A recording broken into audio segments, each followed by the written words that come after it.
okay, so payment-wise, you're paying MasterCard or Visa, rather than saying, it's 1669, please can I have your card details, you're paying MasterCard or Visa. Can you see the difference? Is this going to take you from a 10% conversion to 100% conversion? No. But can you see how you are going to be gaining those extra percents just from doing these?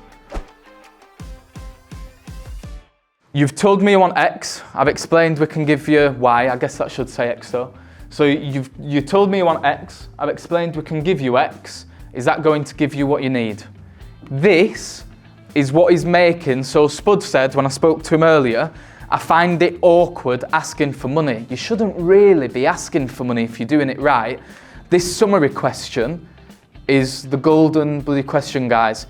You've told me you want X. I've explained we can give you X. Don't get me wrong, this might be a lot bigger. So for me doing calls on business, for example, right, so you've told me you want to grow your business, you've told me you're struggling with your marketing and you could do help with sales.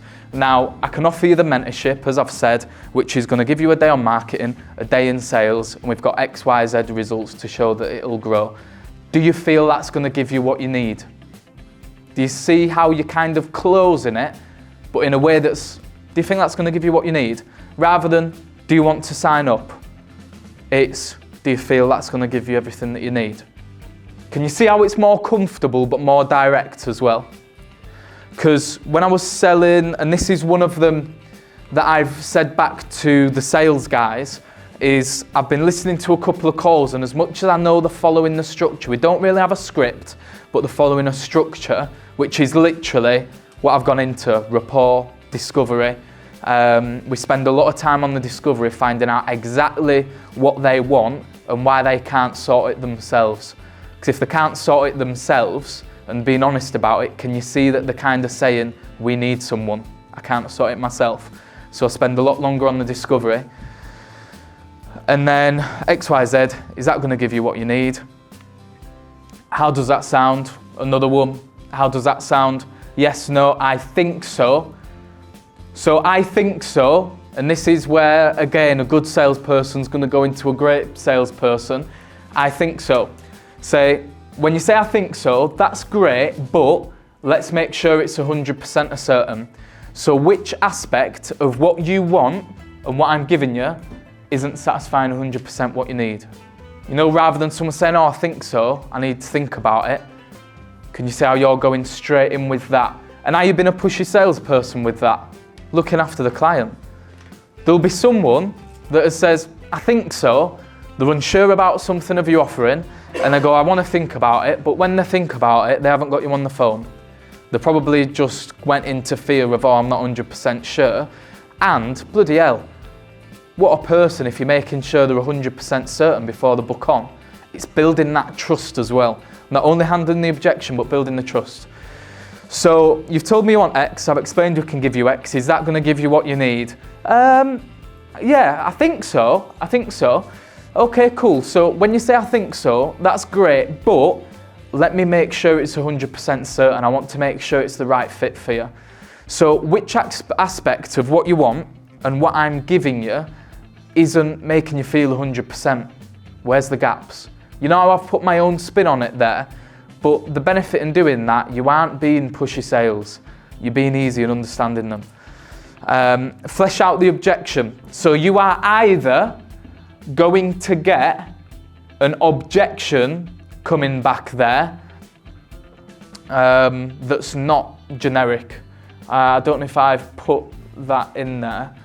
But so you're often going to get an objection there where rather than I need to think about it, oh yeah, I'll speak to my partner, you know, they're very generic.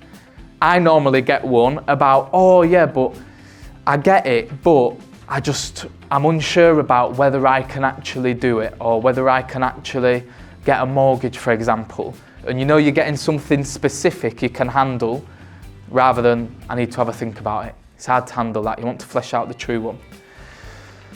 So flesh out the objection, handle the think so as would be handling objections all day long. Otherwise, you said you need it at X price, we can do it at X price. How does it sound? Just another type of it.